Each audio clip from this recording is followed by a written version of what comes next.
বাংলাদেশৰ পৰা অহা অনুপ্ৰৱেশকাৰী আমাৰ বাবে এটা চিন্তনীয় বিষয় হৈ আহিছে আৰু তাৰ পৰিপ্ৰেক্ষিতত ৰাজ্যত সেকেন্ড লাইন ডিফেন্স হিচাপে অসম পুলিচে যি কাম কৰি আছে তাক আমি আৰু অধিক শক্তিশালী কৰি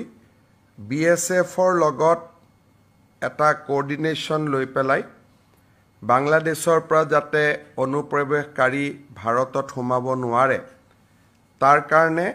আমি আৰু অধিক প্ৰচেষ্টা ল'ব বিচাৰিছো আৰু এই শৃংখলাৰ এটা পৰ্যায় হিচাপে অসমত আধাৰ কাৰ্ড প্ৰদান কৰাৰ ব্যৱস্থাটো আজি কেবিনেটে খুব কঠোৰ কটকটীয়া কৰাৰ বাবে সিদ্ধান্ত গ্ৰহণ কৰিছে এতিয়াৰ পৰা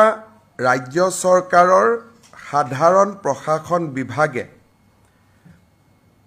আধাৰৰ যেটো ষ্টেট লেভেল ভেৰিফিকেশ্যন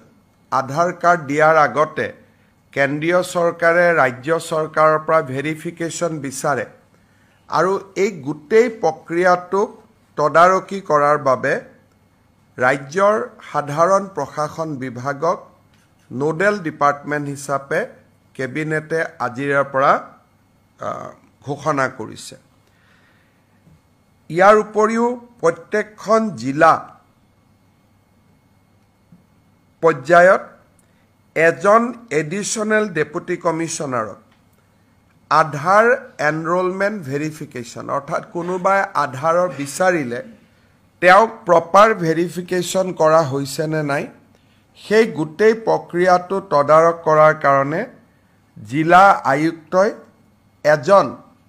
অতিৰিক্ত জিলা আয়ুক্তক দায়িত্ব প্ৰদান কৰিব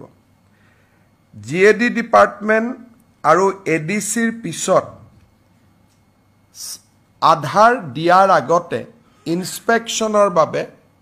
আজিৰ পৰা ৰাজ্যৰ চক্ৰ বিষয়াসকল দায়বদ্ধ হ'ব যেতিয়া এখন এপ্লিকেশ্যন ইউডিআই অৰ্থাৎ যি আমাৰ আধাৰ কাৰ্ড দিয়াৰ অথৰিটি আছে ইউনিক আইডেন্টিটি যেটো অথৰিটি অফ ইণ্ডিয়া আছে UIDAI এখেতসকলৰ পোৰ্টেলত আধাৰ কাৰ্ডৰ বাবে আবেদন কৰাৰ লগে লগে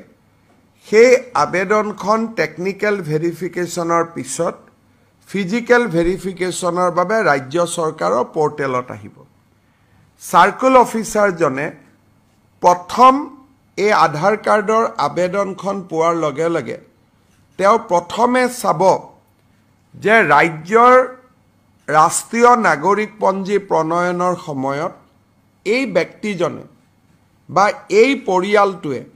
বা তেওঁৰ পিতৃ মাতৃয়ে আবেদন কৰিছিলে নে নাই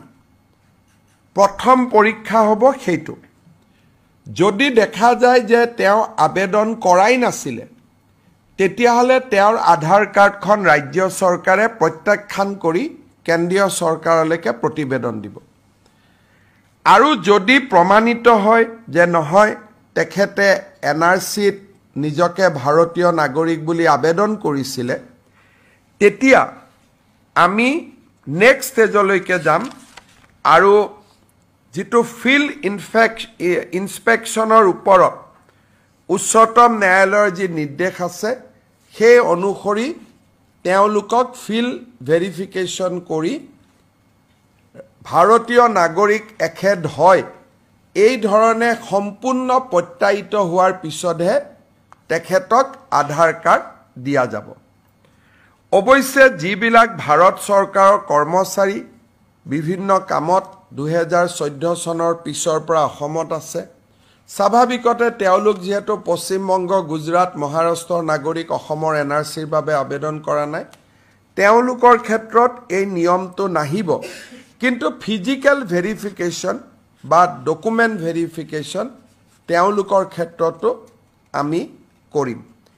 ইয়াৰ ফলত ৰাজ্যত আধাৰ কাৰ্ডৰ প্ৰদানৰ ব্যৱস্থাটো আমি অলপ টনকিয়াল কৰিব পাৰিম আৰু কোনো ধৰণৰ সন্দেহযুক্ত নাগৰিকে যাতে আধাৰ কাৰ্ড ল'ব নোৱাৰে তাৰ অন্তত আমি কিছু প্ৰতিবন্ধকতা সৃষ্টি কৰিব পাৰিম। এই নিৰ্দেশ আমাৰ বহু অপেক্ষিত নিৰ্দেশ আছিল। সাৰ্কেল অফিচাৰসকলে নাজানিছিল যে কেনেকৈ আমি কাক আধাৰ দিব লাগে কাক দিব নালাগে। আজিৰ পৰাই এই SOPখন কাৰ্যকাৰী হোৱাৰ লগে লগে সাৰ্কেল অফিচাৰসকলে এটা নিৰ্দিষ্ট তদন্তৰ মাজেৰেহে আধাৰ কাৰ্ড দিব পাৰিব। এইটো এতিয়াৰ পৰা আৰু স্বয়ংক্ৰিয় ব্যৱস্থা হৈ নাথাকিব যেন আধাৰ আবেদন কৰিলেই আধাৰ পাম তেনেকুৱা ব্যৱস্থা হৈ নাথাকিব। আজি কেবিনেটে ই এটা খুব ডাঙৰ আৰু গুৰুত্বপূৰ্ণ সিদ্ধান্ত গ্ৰহণ কৰিছে।